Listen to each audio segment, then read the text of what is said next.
So if you haven't heard by now, Fairy Tail is getting a video game release in the form of a traditional RPG brought to us by Koei Tecmo and Gust. So there's been a recent interview regarding this game, and there's a lot of info that dropped in this interview. So make sure you guys are hitting that like button, subscribe if you guys are new, and let's talk about some Fairy Tail, guys.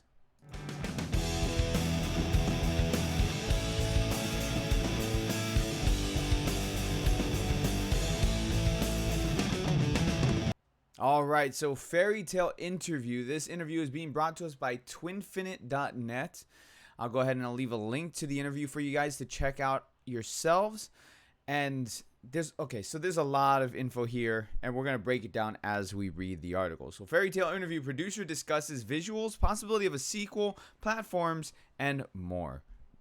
As of right now, confirmed platforms is Xbox. No, I'm sorry, not Xbox. Xbox is not getting it. It's all the platforms except Xbox. It's getting Switch, PS4, and a PC release. So going down, let's take a look at this. Koei Tecmo surprised many with his reveal of its Fairy Tail JRPG in development by Atelier's studio Gust, but they left many questions on the table. To know more about the game and what we can expect from a developer known for a very distinctive style of JRPG, Twinfinite talked with producer, Kisuke Kikuchi? I probably mispronounced that. Who has worked on many beloved Atelier games. Now, it's no secret to this channel, I am a huge Atelier fan. I have a ton of collector's editions for the Atelier games, and I'm so excited for Atelier Ryza, which comes out later this month. So to know that Gust, the team behind the Atelier series, the team behind Artanelico series and Mana Kamiya and all the other games that I really enjoy is fantastic news for me. So the producer talked about a variety of topics, including the visuals, voice acting, Hiro Mishima's input in the game, the possibility of a sequel, and more. So this is the interviewer who's talking here. The Atelier series is mostly comprised of trilogies. Is this supposed to be a one-shot game, or are you developing it with the idea of having multiple titles? Well, considering that Fairy Tail is such a grand story with so many characters and so much that you can do, it would be a shame if we stopped with just one.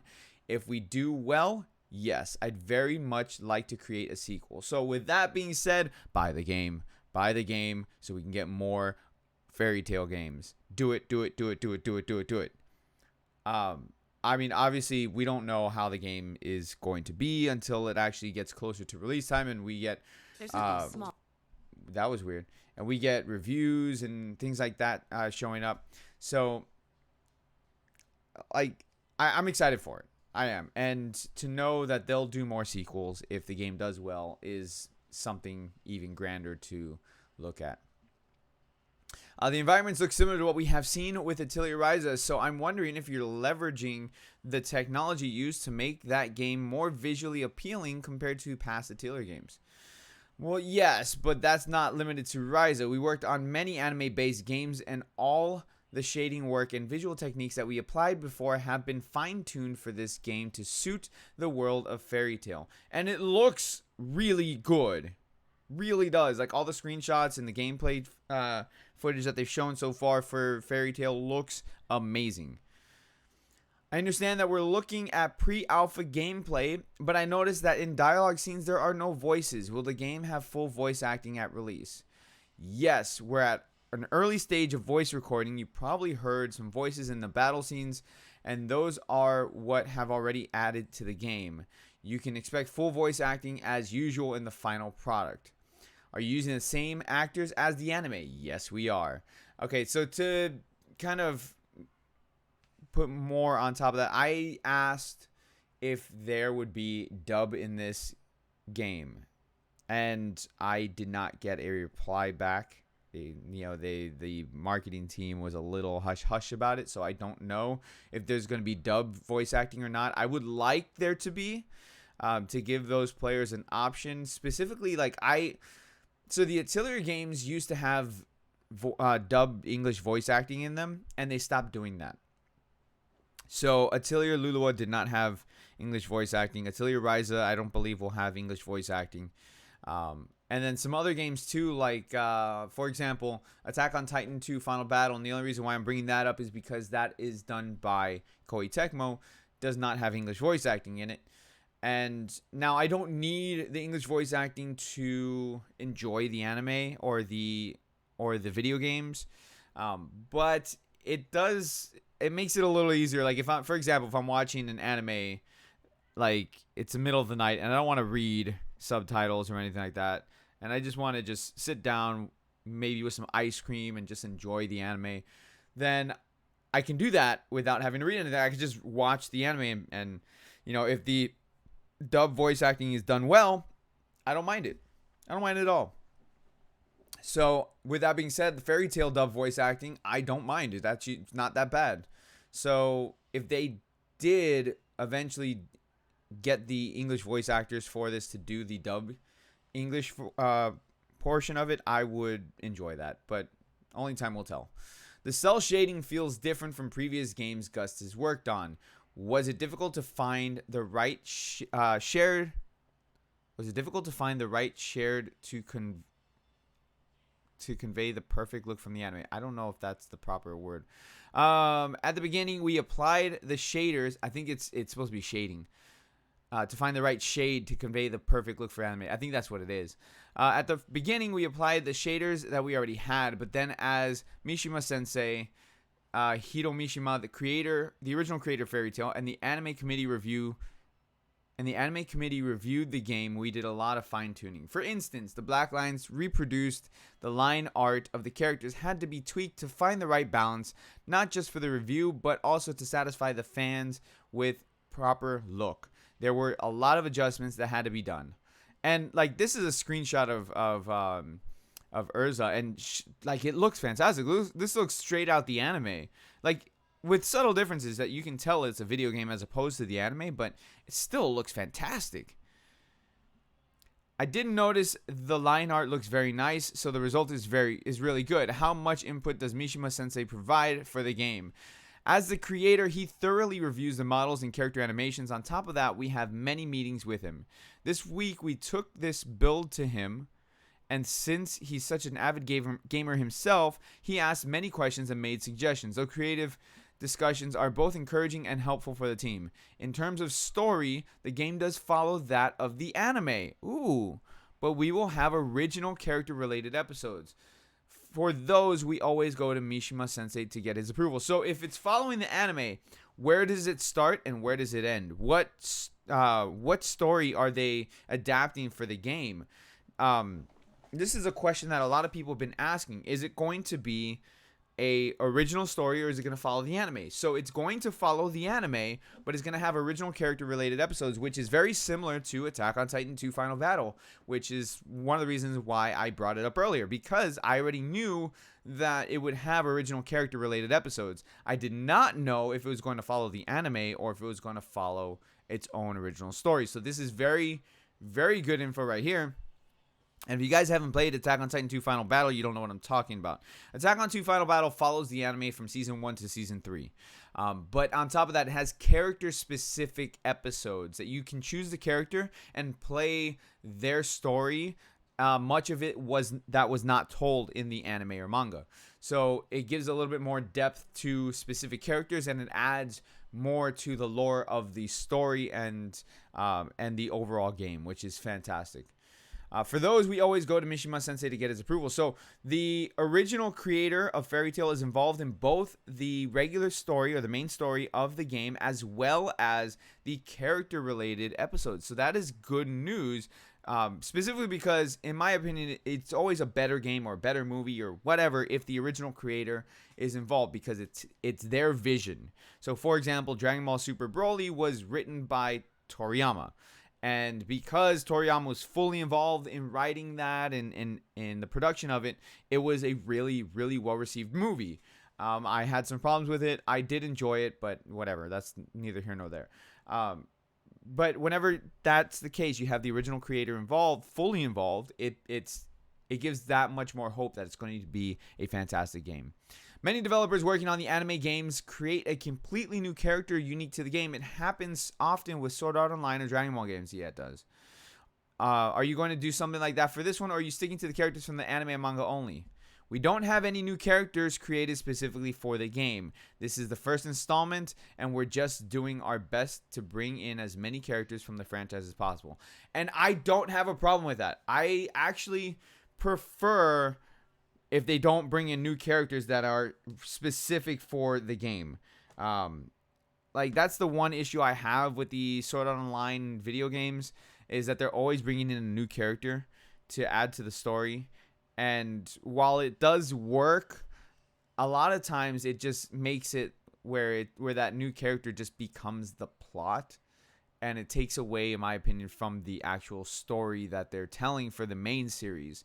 And then for the Dragon Ball games is not so bad when it comes to that, because typically they actually take those characters into other games and other media, stuff like that. So like Toa and Mira from the Dragon Ball Xenoverse franchise, which I think they actually started in Dragon Ball Online. They've become part of the Dragon Ball lore, so to speak. So it's not always a bad thing, but for a fairy tale game like this, I wouldn't want to see character creation. I wouldn't want to see a brand new character being brought, with the exception of if there was like online multiplayer play that was like MMO style, to create your own character in the fairy tale world after you beat the game, then I could be okay with that. I mean, there's nothing wrong with it as long as the main character that you create doesn't become the main focus, and then I'm okay with that. Attack on Titan has been the latest and most relevant anime-based game done by Koei Tecmo, which is what I was talking about. While it was created by a different studio, I was wondering if you had any learnings from that you leveraged to create Fairy Tail. While I'm a producer of the game, the general producer is Koinuma-san, who worked on Attack on Titan and many games based on external IP. He regularly provides insight and feedback on what we should be focusing on in terms of development to make the game resonate with fans. That's interesting. I have this stigma when it comes to anime-related games. Most of the time, I don't like them, or they're just all right. The Dragon Ball games are just all right. Like, I don't like Xenoverse. Dragon Ball FighterZ was great, but to me, it got a little boring if you didn't have people to play with. And then most of the Dragon Ball games just become arena fighters, or a lot of anime shonens are arena fighters. SAO games are very long-winded. The Hollow Realization was great. I'm really looking forward to Alicization Licorice, but most of them are they're just long-winded, and they're just a little boring for gameplay and stuff like that. So I've always had this kind of like, it's an anime game, I'm not going to get it. But Attack on Titan 2, which I was given to by Koei Tecmo, so shout out to them for sending me a copy of that game to play on stream for you guys and give my opinions on it. With them sending me that game, kind of sparked a new renaissance for me when it comes to video games based off of animes. And the reason is because that game was so well done with the physics of you using using your character in combat, flying around, and attaching yourselves to the buildings and stuff. It felt so good. Like, you felt like you were in the anime, and it was fantastic. I absolutely love the way that the gameplay was handled in that game, and the storytelling moving through the game was very well paced, and it was just a fantastically done game. And so with that being said, having Koei Tecmo and a lot of the team that worked on Attack on Titan and the Atelier games working under the same house, to me is like a dream come true, because I look forward to a game like this being done very well. Speaking of Attack on Titan, games based on big anime franchises are often ported to Xbox One. This one was announced only for PS4, Switch, and PC. Are you guys at least considering an Xbox One port as well? Xbox isn't exactly our forte in terms of Gus titles, but with the announcement trailer, to our surprise, we did receive so many comments spearheaded by the American gamers asking for an Xbox version. We acknowledge that fact, and we take it very seriously.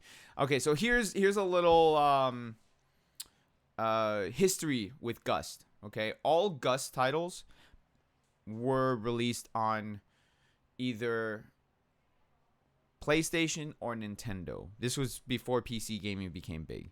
So on PS2 era, you had the Atelier series being released on the PS2. So Atelier Iris was the trilogy at the time. You had Art Tenelico series. So Art Tenelico 1 and 2 was released on the PS2. You had Mana Khemia 1 and 2, again, being released on the PS2. You also had the Atelier, I think it was Atelier Annie, that got released on the Nintendo DS. So you had some titles getting released on the DS, some titles getting released on PlayStation 2. And then PlayStation 3 era came, and it was all PlayStation. All of it. The Atelier series was all on PlayStation 3. It wasn't until they made DX versions, so the enhanced versions of those said games. My phone is vibrating. The enhanced versions of those said games, which later then got released on subsequent systems or consoles or whatever. So like you had the DX series, the DX series of the Arlen trilogy getting released on PC. I believe it got released on Switch. So it's not until re-releases happen that they get released on the other consoles. So Gus has never really been one on Xbox, and the reason is because Xbox is not really at all popular within the Japanese community. So that's not, it's not something that they've explored so much. Hell, even PC gaming is not really big in Japan, but they've been pushing PC gaming a lot more lately. So that's one of the reasons why you see it being available on PC for a lot of these Gus games. With that being said, though, Fairy Tail has a huge following in North America and in the western side of the world. So they have to somewhat consider at least releasing an Xbox version because of the massive fan base that Fairy Tail has and the fact that most Xbox sales are in fact in America. I don't have one myself, but that's just how it is. So they're understanding of the fact that, or they're aware of the fact that Xbox is popular in North America, but I don't think they were aware of the popularity of Fairy Tail in North America, which now they are. So maybe we might see that Xbox One announcement later on. But as of right now, Fairy Tail is going to be released on PS4, Nintendo Switch, and PC in 2020. So as I get more information, as more information does drop, I will be, I'm going to make that my thumbnail. I will be following up with different information as it drops regarding Fairy Tail. So thank you so much for watching the video today. I do appreciate it. I'll leave this article for you guys if you want to read through it again. Hit the like button, subscribe if you guys are new. All of that stuff. I will catch you all later. Thank you so much for watching. Good game, guys.